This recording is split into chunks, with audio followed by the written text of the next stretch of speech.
3 years. That's how long Dante Moretti went without feeling anything. Not anger, not desire, not even the primal hunger that once defined him.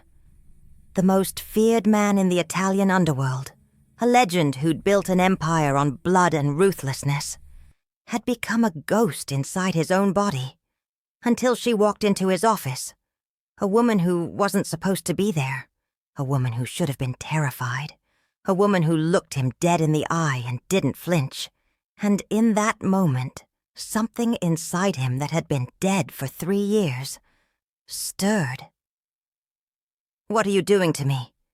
he growled, his voice breaking for the first time since the incident that destroyed him. This is the story of how one man lost everything that made him human, and how one woman brought him back from the abyss without even trying. But here's what nobody tells you about darkness. Sometimes the light that saves you is the same light that blinds you. To understand what happened to Dante Moretti, you need to understand who he was. Not the broken shell, the Titan. Dante ruled the eastern seaboard like a modern Caesar. By 32, he controlled shipping routes, construction contracts, and half the politicians in 3 states. His name alone made grown men weep. His reputation was soaked in the kind of violence that keeps empires standing. But power like that comes with a price. And Dante? He'd always been willing to pay. His world was simple. Brutal, yes. Merciless, absolutely. But simple. You respected the hierarchy. You honored the code. You survived by being stronger, smarter, and more ruthless than everyone else. Women came and went. Pleasure was transactional. Love was a weakness he'd watched destroy lesser men. He'd built walls so high around himself that nothing got through. Not guilt, not fear, not attachment. He was invincible. Until the night everything shattered. What happened that night? Hold that question. We'll come back to it. Because first you need to understand what it cost him. The medical term is psychogenic erectile dysfunction. Cold, clinical, completely inadequate. What it actually means is this. Dante Moretti's body had shut down, not from injury, not from disease, from trauma, from something so catastrophic that his nervous system simply stopped responding. 3 years. 3 years of specialists, therapists, medications that did nothing. 3 years of watching his body betray him. 3 years of losing the one part of himself he'd taken for granted. For a man who'd conquered everything through sheer dominance, this was the ultimate defeat. An invisible wound, a secret shame, a constant reminder that he was no longer whole. He stopped taking lovers, stopped pretending. The women in his world whispered, was he sick, wounded? Had someone finally broken the unbreakable Dante Moretti? Let them whisper. He threw himself into work with a single-minded intensity that terrified even his closest lieutenants. 18-hour days. No breaks, no mercy, no feeling. If he couldn't be a man, he'd be a machine. His empire expanded. His enemies fell. His wealth multiplied. But inside, nothing. Just the hollow echo of who he used to be. Then came August 14th, a date that should have meant nothing. Dante was in his private office, the one at the top of the Moretti Tower, the one with bulletproof glass and a view that stretched across the entire city. His kingdom spread out beneath him like a chessboard. He was reviewing acquisition papers when his door opened. No knock. Nobody walked into Dante Moretti's office without knocking. Nobody. His hand moved instinctively toward the Beretta in his desk drawer. But he stopped, because standing in his doorway was a woman he'd never seen before. Mid-20s, olive skin, dark hair pulled into a careless ponytail. She wore jeans and a leather jacket like she'd just walked off a motorcycle. No makeup, no attempt to impress.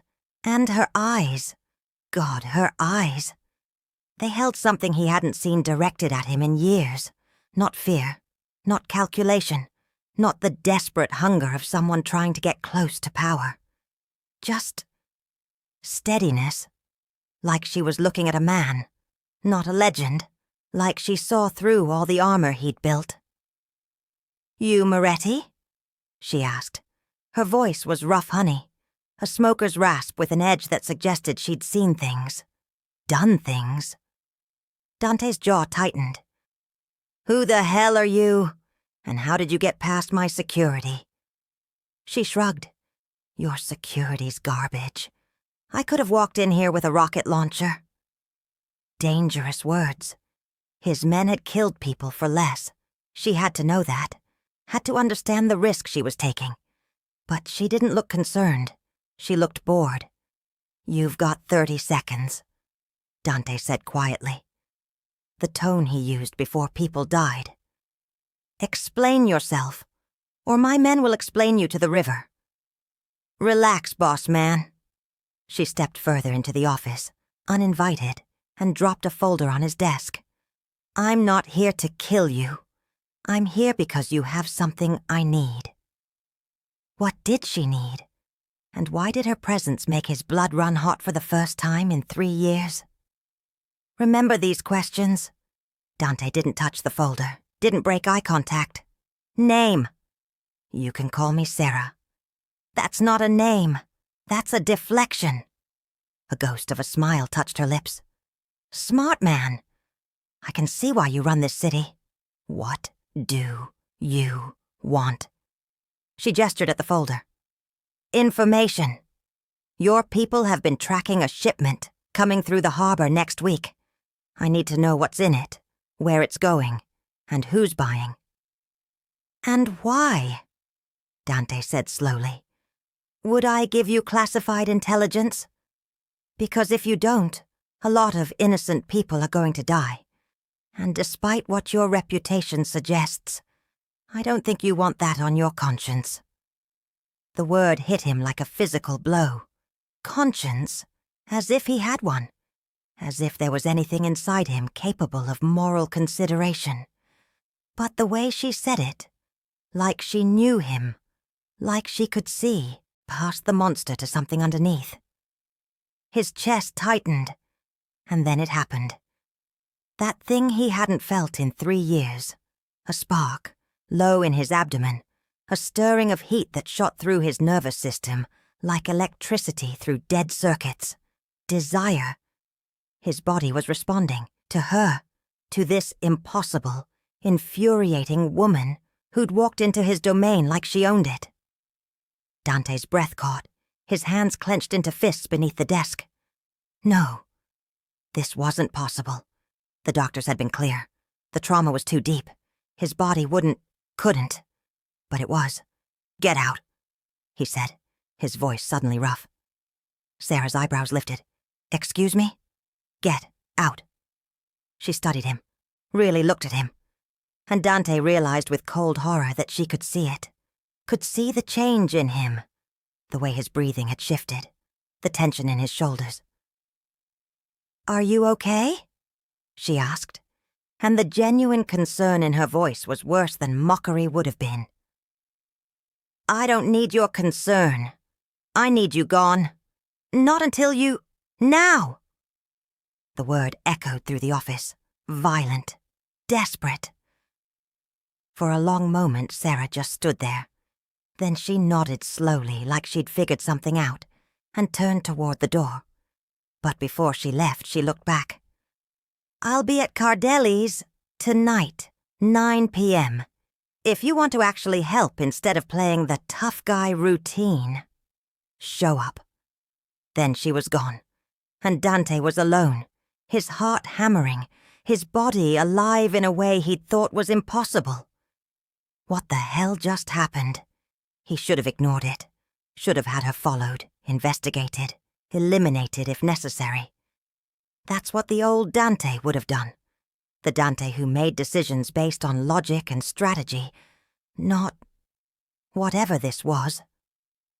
But at 8:47 p.m. he found himself parking outside Cardelli's, a dive bar in the old district. The kind of place where dock workers drank away their paychecks and nobody asked questions. Dante hadn't been to a place like this in 15 years. His world was private clubs, exclusive restaurants, places where the staff knew to clear the room when he arrived.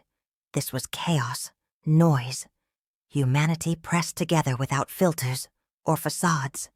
And sitting at the bar, leather jacket still on, was Sarah.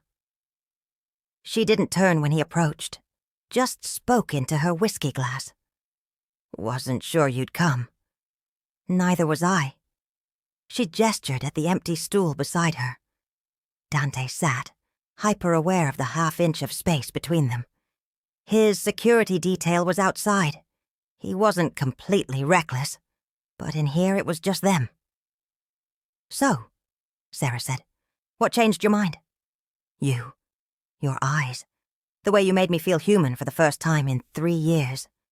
"Curiosity," he said instead. "Dangerous thing. Curiosity." She finally looked at him. "Especially for men like you." "Men like me?" "Men who think they've got everything figured out.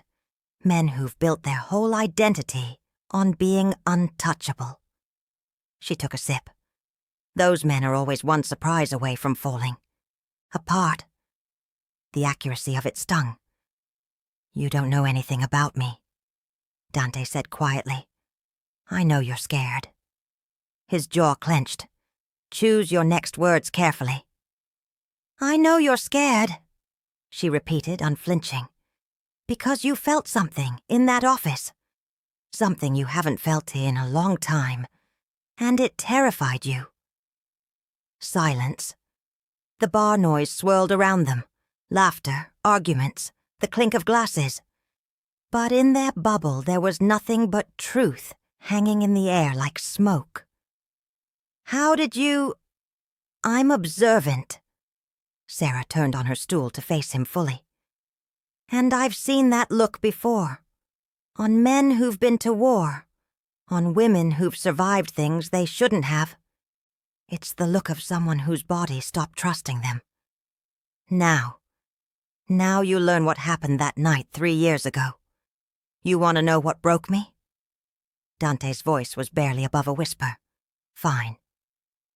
He'd never told anyone. Not his doctors. Not his closest confidants. The memory was locked so deep he'd almost convinced himself it wasn't real. But something about Sarah, her directness, her lack of judgment, pulled it out of him. 3 years ago, I was expanding into new territory, hostile territory. There was a family, the Calabrese Syndicate, who didn't appreciate me moving in. His hands were steady, but his voice carried the weight of reliving it. So they sent a message. Sarah waited. "They took someone. A woman who worked for me. Accountant, mid-40s, mother of 3. She had nothing to do with the violence. She just kept our books straight." His throat tightened. "They sent me videos for 3 days. What they did to her. And they included a message. This is what happens when you take what's ours. This is what we do to yours." The bar seemed to fade away. He was back in that moment, watching those videos, hearing her screams. "I found her on the 4th day, in a warehouse. They'd left her there for me to find. Still alive. Barely." His voice cracked. "And she looked at me. God, the way she looked at me. Like I was supposed to save her. Like I was supposed to be strong enough to undo what they'd done. But you couldn't. No, I couldn't." Dante's hands clenched. "She died 2 hours later, and I stood there, covered in her blood, surrounded by my men, and I felt responsible, complicit. My choices had put her there. My empire had painted a target on her back." He exhaled slowly. "After that, my body just shut down. Like some part of me decided I didn't deserve to feel pleasure anymore. Didn't deserve to be human. I'd spent so long being a monster that when I finally saw the consequences, My own nervous system turned against me. Sarah's hand moved, slowly, deliberately. She placed it over his. Dante's entire body went rigid. Her touch was warm, grounding, real. "That wasn't your fault," she said quietly. "You don't know that." "Yes, I do, because I've been where you are." Her grip tightened slightly. 3 years ago, I lost someone too. My brother. He got caught in crossfire between two families fighting for territory in Chicago. Wrong place, wrong time. He was 16. Dante looked at her, really looked, and saw the same haunted recognition in her eyes. "The shipment I asked about?" Sarah continued. "It's weapons, high-grade military hardware being moved by the same people who supplied the guns that killed my brother. I've been tracking them for 2 years, and your harbor is their next stop." Understanding clicked into place. You want revenge. I want justice. There's a difference. Her eyes hardened. But yeah, I want to watch them burn. They talked for hours, not about business, not about strategy, about loss, about guilt, about the weight of carrying violence in your past, like stones in your pockets. Sarah told him about her brother, Marcus, who'd wanted to be a teacher, who'd had a smile that could light up a room, who'd died choking on his own blood while she held him. Dante told her about the others, the casualties of his empire, the bodies buried under his success. And somewhere in that dark confessional, something shifted. Around midnight, Sarah stood to leave. Dante caught her wrist. "Wait." She looked down at his hand, at the point of contact, then up at his face. "I'll help you," he said, "with the shipment, but on one condition." "What condition?" "You tell me why you really came to me. You could have gone to the FBI, Interpol. Hell, any number of agencies would love to bring down an arms trafficking ring." His thumb brushed against her pulse point. "But you came to me. Why?" Sarah's expression softened. "Because I did my research, and everyone says Dante Moretti is a monster, a killer, a man without mercy." She stepped closer. "But I read between the lines. I saw the patterns. You don't hurt civilians. You don't touch women or children. You go after other predators, not the innocent. That doesn't make me good. No. But it makes you different." Her free hand came up to his chest, right over his heart. And I needed someone different. Someone who understood that sometimes justice doesn't come from the law. Sometimes it comes from people willing to get their hands dirty. Dante's heart was pounding so hard he was sure she could feel it. "There's something else," he said, his voice dropping. "Something I need to tell you." "What?" "When you walked into my office today, I felt something. Something I haven't felt in 3 years. His grip on her wrist tightened. Not painful, possessive. "My body responded to you, to your presence. And it scared the hell out of me because I thought that part of me was dead." Sarah's eyes widened. Understanding dawned. "That's what you meant. When you told me to get out. I panicked. I didn't know how to handle it. How to handle you." She was so close now. He could smell her perfume, something dark and woodsy that matched her personality perfectly. "And now?" she whispered. "How do you feel now?" "Alive." The word hung between them. Dante pulled her closer, his other hand coming up to cup her face. She didn't resist, didn't pull away. "What are you doing to me?" He growled. The question that had been burning in him since that afternoon, finally breaking free. "How are you making me feel things I thought were impossible?" "I'm not doing anything," Sarah breathed. "You're doing it yourself. You're letting yourself feel again." "I don't know if I can handle this." "Yes, you can." Her hand slid up to his jaw. Because you're stronger than you think, and because you're not alone anymore." He kissed her, hard, desperate. 3 years of pent-up need and frustration pouring into that single point of contact. And she kissed him back with equal intensity, her hands fisting in his shirt, pulling him closer. When they finally broke apart, both breathing hard, Dante rested his forehead against hers. "This is insane," he muttered. "Probably.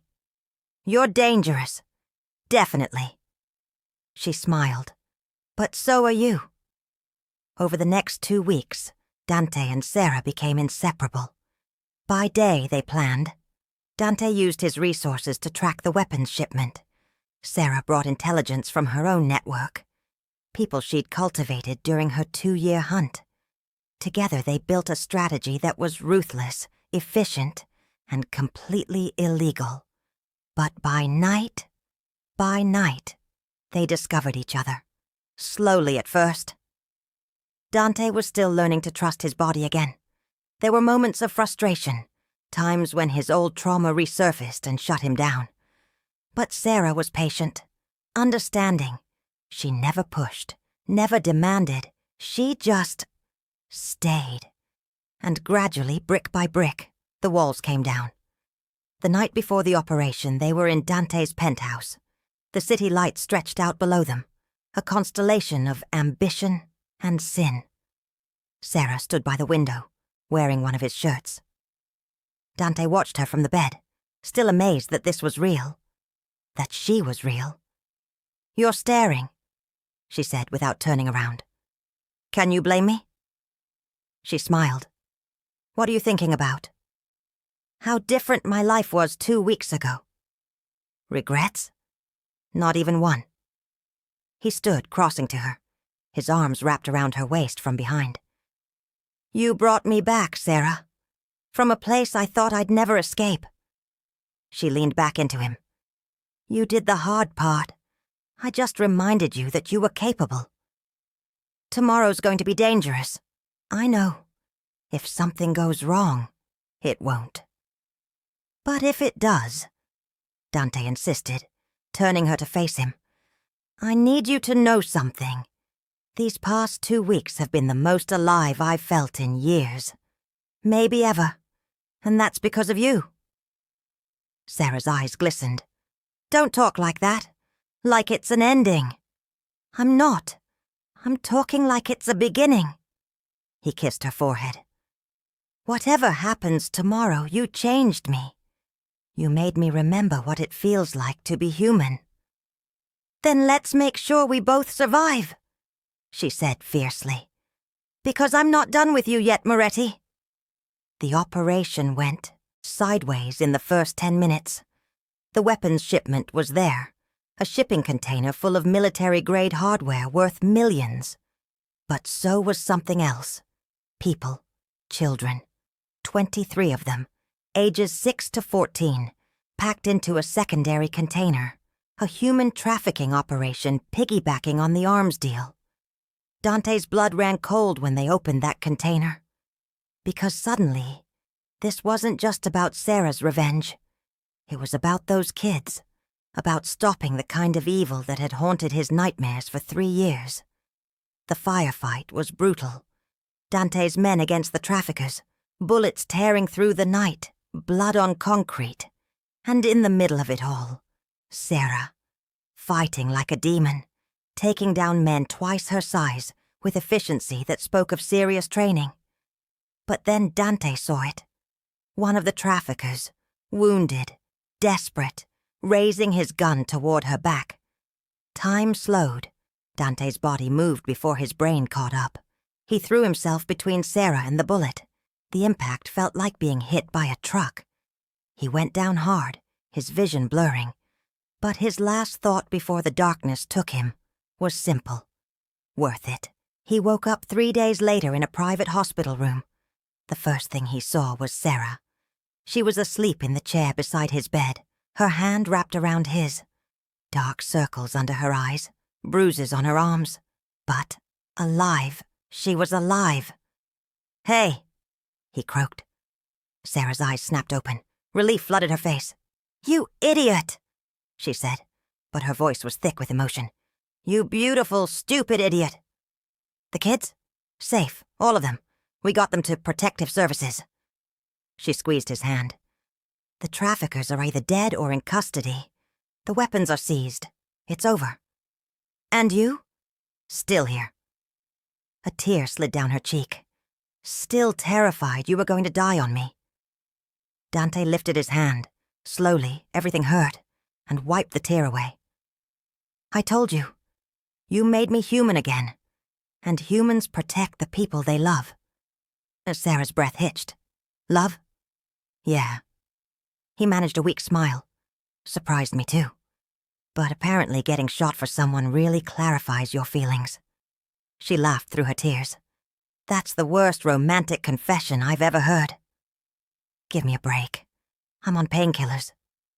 She kissed him. Soft, gentle, full of promise. "I love you too," she whispered against his lips. "Even though you're an idiot who takes bullets for people. Especially for you." Recovery took months, but Dante had something he'd never had before during a difficult time. Someone to lean on. Sarah moved into the penthouse. Not because he asked, but because she wanted to. Because somehow, in the middle of violence and trauma, they'd found something real. His empire continued. His reputation remained intact. But internally, everything had changed. Dante started redirecting resources. Anonymous donations to trafficking survivors. Funding for trauma therapy programs. Using his considerable power to protect the vulnerable, instead of just dominating the strong. He'd never be a good man. The blood on his hands would never wash clean. But he could be better. And that was enough.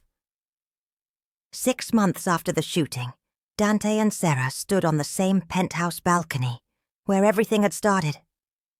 "Do you regret it?" he asked, "walking into my office that day?" Sarah considered. "Ask me again in 50 years. 50 years? He raised an eyebrow. "Yeah, because that's how long I plan to keep you around." She turned in his arms. "You're stuck with me, Moretti. The woman who brought you back from the dead. Psychologically speaking, all the important ways." She grinned. "Besides, someone needs to keep your ego in check." Dante laughed. Actually laughed. The sound felt foreign and familiar all at once. "You know what the strangest part is?" he said quietly. "What?" "For 3 years I thought I'd lost my manhood, my masculinity, the core of who I was." His hand came up to her face. "But you showed me that being a man isn't about dominance or power or anatomy. It's about courage, about choosing to feel even when it's terrifying, about protecting people even when it costs you. And I've never felt more like a man than I do right now, with you, vulnerable and open and completely at your mercy." Sarah's eyes softened. "You're such a sap. Only for you. Good." She kissed him. "Because you're mine now. And I don't share. Possessive. You have no idea." They stood there, wrapped in each other, watching the city wake up below them. 2 broken people who'd found each other in the darkness and decided to build something in the light.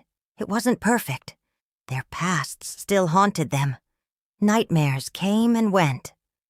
But they faced them together, and that made all the difference. So what's the lesson here? That healing doesn't come from burying your trauma.